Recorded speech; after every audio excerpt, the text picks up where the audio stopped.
Alan García Pérez nació el 23 de mayo de 1949 en la ciudad de Lima. Su madre, Nita Pérez Rojas, fue fundadora del APRA en Camaná. Su padre, Carlos García Ronceros, fue secretario de organización de dicho partido durante el gobierno del general Manuel Odría. Se unió a la Federación Aprista Juvenil, recibiendo a los 17 años su carné de militante. Fue discípulo directo de Aya de la Torre, fundador y líder del APRA. En 1971 se graduó con título en leyes en la Universidad de San Marcos. También realizó estudios de pregrado en la Pontificia Universidad Católica del Perú. Años después se mudó a Europa.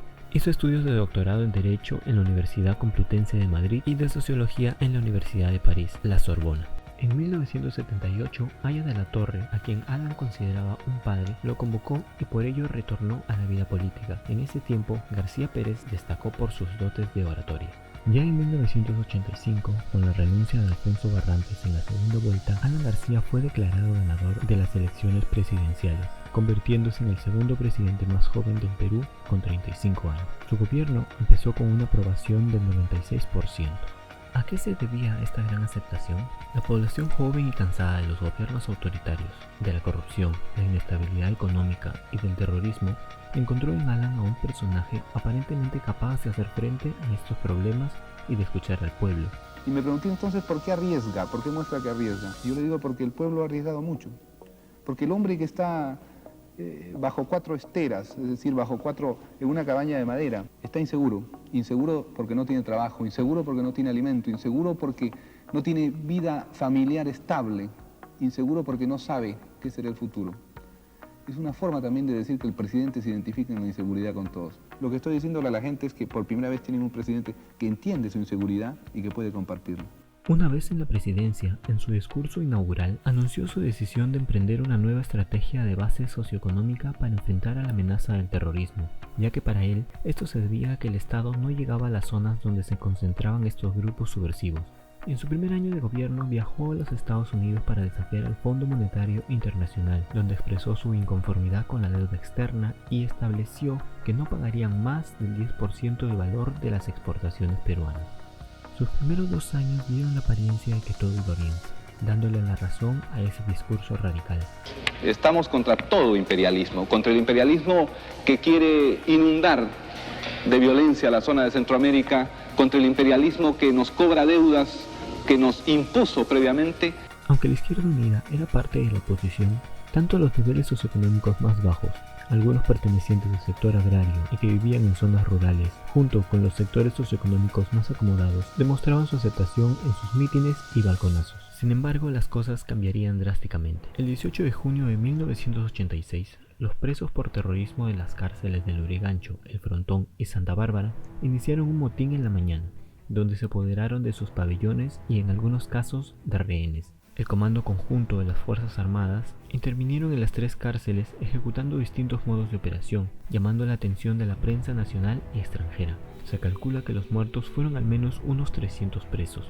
Este episodio generó distintas opiniones en el público, siendo aceptado primero, pero luego de declaraciones del presidente García, donde presumía de excesos por parte de las Fuerzas Armadas, fue duramente criticado. Este hecho fue considerado el caso más grave de responsabilidad para el gobierno, lo que marcó un episodio en la vida de Alan que lo perseguiría más adelante. Para entender cómo los sectores sociales, tanto como los niveles culturales y socioeconómicos, se sienten identificados con ese líder de opinión, es importante destacar la presencia del partido aprista en épocas de gobiernos militares y a la lucha de Aya de la Torre por el retorno de la democracia y la libertad bajo la opresión de estos gobiernos, lo cual fortaleció la presencia del aprismo en el Perú. Para 1985, Alan García, ya con 36 años, presidente del partido aprista, sinónimo de intelectualidad y cultura, tenía la mayor aceptación social de distintos sectores, los cuales lo llevaron a la presidencia del Perú. Alan García dijo que no necesitaría de nadie para tener una buena economía, por ende se desvinculó totalmente del Fondo Monetario Internacional. ¿Y qué es lo que hizo?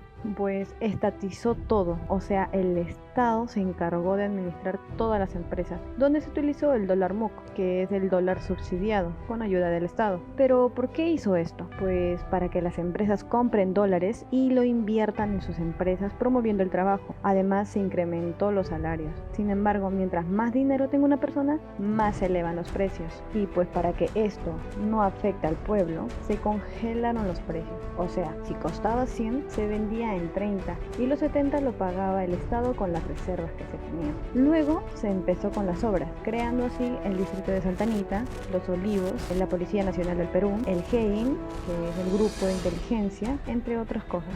Pero, ¿qué ocurrió después de esto? Se acabaron las reservas monetarias del Perú. No había quien nos prestara porque el presidente se desvinculó totalmente de la FMI. Entonces, ¿qué ocurrió? Los congresistas empezaron a comprar dólares por montón. Esto ocasiona el despido masivo de mucha gente, o sea, el desempleo. El precio se descongeló, originando así la inflación. Y pues para variar, para crear la hiperinflación, apareció la máquina que imprimía más billetes. Así la gente tenía más dinero, pero esto no sirvió de nada porque a más dinero tenga, más alto es el precio. Y pues comenzó, ¿no?, la huelga, el desempleo y escasez de alimentos. Empezaron las largas colas para comprar alimentos básicos. Está tan baja la economía que no había ni siquiera para una bolsa. Así que, hiperinflación, crisis económica, terrorismo. Según la historia, este gobierno se consideraba el peor gobierno de toda la historia del Perú, dando inicio así al gobierno de Alberto Fujimori. Tras el autogolpe de 1992, en el que el expresidente Alberto Fujimori disolvió el Congreso y ordenó la reestructuración del Poder Judicial, el expresidente García fue buscado por fuerzas del ejército para ser detenido, pero logró escapar y terminó asilándose en Colombia y posteriormente en Francia, tras ser acusado de enriquecimiento ilícito y de haber ordenado las matanzas en los centros penitenciarios. En 2001 regresó al Perú, después de que la Corte Suprema de Perú declarara prescritos aquellos delitos por los que nunca fue juzgado.